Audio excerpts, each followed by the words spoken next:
Hello, chess family. It's me, National Master Jesse James, and today we're going over one of my games that, well, it's a positional or strategic game. One of my favorite chess players is actually Tigran Petrosian, and well, he was known to grind and bind his opponents. They called him the Python. He'd squeeze his opponent in games, and so I really love that about his play. And a lot of people see me as a very aggressive chess player, which I think I can be. But not all positions can be attacking and aggressive. In fact, in this game, my opponent playing the white side plays English, and I play a symmetrical English. And in this game, I would say nothing huge happens tactically. I was able just to find good strategic moves and slowly push back my opponent. I won the game without anything very crazy happening, which I really do like those games too. So I hope you enjoy this game. Like I said, this is just a good strategic game. Here we go. We start with knight f3, knight f6, pawn c4, the English, g6, pawn g3, bishop g7, bishop g2, castles, castles, a very standard line here. Here I play pawn c5, and as I said, this is called a symmetrical English, meaning both sides are the same. At this point, it's really hard to play for a win when everything's the same. So at this point, I'm just going to keep playing nice and normal and see what happens here. Here, knight c3 got played. I played knight c6, and now white finally plays for some kind of advantage or some kind of difference in the game and plays pawn to d4. I actually know the theory quite well here. In fact, shoot, I'll let you know when I'm out of theory. And so I went ahead and played my main line. I go ahead and play pawn takes, knight takes, and knight takes on d4. And the reason why I do this, although trades, can take away winning chances, it's going to make the game even, but also puts the queen on this diagonal over here. So after queen takes, they do have to be careful about some little tricks with the knight moving. Well, I go ahead and play pawn to d6. Here, my opponent played pawn to e4. It's an okay move. I can't take on e4 just yet, as the queen can just take. But here, I do got to figure out some kind of way to play for an advantage. And, well, some kind of way to create a counterattack. And you can see here that white has done a very good job. With the pawns on c4 and e4, black's two main moves to try and break out is going to be either trying to play d5 or b5. As you can see, d5 looks like it's well underneath control with, dear lord, 5 pieces over here, 1, 2, 3, 4, 5, that are all controlling the square. So I went for the second one. I'm going to try to play for b5. So simple chess. I played pawn a6, preparing to play pawn to b5 in the future. Here, my opponent finally sees that they don't like the queen on this diagonal anymore, so they went ahead and played queen to d3. And here I continue with my idea, rook to b8. Very simple idea. I want to play pawn to b5 here. And here my opponent played a very standard move, pawn to b3. Here, white wants to play for a positional plus or just a slightly better position and really just make trades here. And a lot of times what they want to do is trade off this bishop for this bishop. As this bishop is one of my best pieces, well, they want to trade off this one so that my king does become weak. There does become some kingside attacking chances if this bishop is gone. Well, I got to create some kind of counterplay, so I went ahead and played pawn to b5.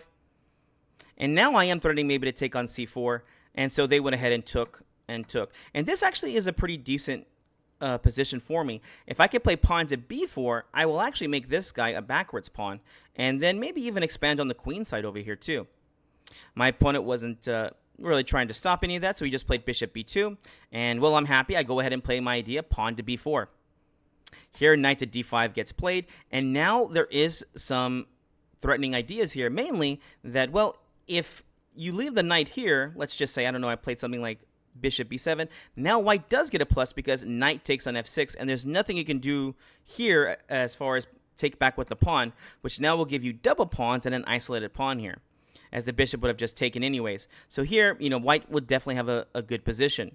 So after knight to d5, there's a few different moves here to try, but basically I just keep it nice and simple. Knight takes on d5. And this is where my opponent does make a little bit of a mistake. Well, first he played the right move. He played bishop takes g7. Again, your bishop was hanging, so just trade it off. And like I said, my king can become a little bit weak here. And after king takes, which, well, I don't know what else I would play there. Here, my opponent makes a mistake and plays queen takes on d5. And the reason why this is incorrect is because you want to take back in the pawn in this situation. Here, strategically speaking, once the pawn takes back, you have now created a backwards pawn for me. So now the rook can come over e1, and a lot of times, they just play nice and simple, and they have a little strategic advantage, and they attack the pawn. Because he didn't do this and went ahead and played queen takes instead, well, now, what do you play for the advantage here? It's really hard to push the pawn over here. You're more than welcome to, but after pawn takes, well, they're going to have a backwards pawn, and I'm going to be able to put pressure on it. It's going to be isolated.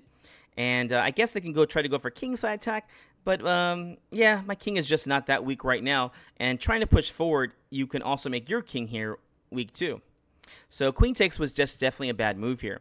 All right, here we go. I went ahead and played queen b6. Let's keep developing our pieces. This is a really good square for the queen. It defends the pawn and also stops any annoying kind of queen to d4 checks that could happen. Here my opponent played rook fc1. It makes sense. There's only one open file here, and the fight is going to be who can control it. So the idea here is, well, rook c6, double up the rooks, and, well, if he gets this in, penetration, and he can now start to attack me. Well, I'm not going to give up without a fight. Let's develop our pieces. Let's keep making threats. Here I played bishop to e6. And here my opponent went back to d3. You could look at this move of queen to c6, but I don't have to trade here. I can even look about maybe looking to play like rook c8 here, which I'm not too fond of, but yeah, maybe just queen to d4 can get played, and then I'll try like rook c8 over here. Either way, black is already in a slightly better position. So white humbly just goes back to d3 over here. And now, well, we got to fight over this file, because if I don't, he'll go rook c2, rook over here, and control the file by themselves. So, rook f to c8. You know, a lot of times people ask, which rook are you supposed to use? Always use a less active rook. Because I know I'm not going to be attacking on the king side, there's no reason for my rook to be over here. So rook f c8 just makes sense to me. Here my opponent played h4, and this is a nice, annoying little move here. The idea can be to play h5 and just do a little bit of harassment over here. And if I take, then the king can become a little bit weak. Usually whenever they play h4, I play pretty fast, pawn to h5. I just don't want to deal with any of these kind of issues. And here my opponent makes a subtle little mistake, a positional mistake that allows me to then get the advantage. Queen to e2 got played. It is now black to move. What is the best move here? All right, if you haven't already, go ahead and give us that like and subscribe. Remember, liking is going to share this with other chess players. Now, queen e2 is not losing by force, but again, it's a positional idea. Here, black to move. What do you play? What's the best idea here? Hopefully you push pause and try to figure it out. Believe it or not, the move is rook to c3. Now, it's funny how the computer says they're not too sure about this. It was giving it as the best move here. Now I'm at a negative 0.5, so a distinct little advantage is now here. But the idea here is very simple for me. By playing rook c3, I want to try and double my rooks. And, well, if they don't take, then, if they don't take, then I'll just double my rooks and just be good. So, well, they took. This is the best try they have for themselves. But after pawn takes on c3, I now have something very valuable. I have a passed pawn. And here, it's really hard to push either pawn forward. If you try to push the A pawn, well, the B pawn becomes weak. If you try to, and can you push the B pawn? It's not so simple here. The bishop is actually so well placed here. And you can see that this bishop is not as good as this bishop over here. I mean, this bishop is literally being blocked in by its own pawn. So, white went ahead and played. Rook over to c1, it makes sense. The rook is going to try to put pressure on the c3 pawn, but this is perfect for me because now I'm going to go ahead and defend my pawn, but also try to put pressure on these pawns over here. If one pawn falls, the other one will fall. So even if I do lose this pawn, well, I'll probably win another one. And one pawn up is good enough for me. One pawn is enough for a win. Here's simple chess. I played rook to c8. And here I think my opponent finally got a little tired of this bishop being bad and tried to activate it and played the bad move of pawn to e5. It is black's turn. What do you play here? A lot of beginner players are players that maybe are just inexperienced. You know, whenever they see a trade, they make a trade. If you want to be an advanced player, well, don't look at what your opponent expects you to do. Look for the other ideas. And I can tell you, for a strong player, this wouldn't take too long to find. Of course, you're going to play pawn to d5, of course.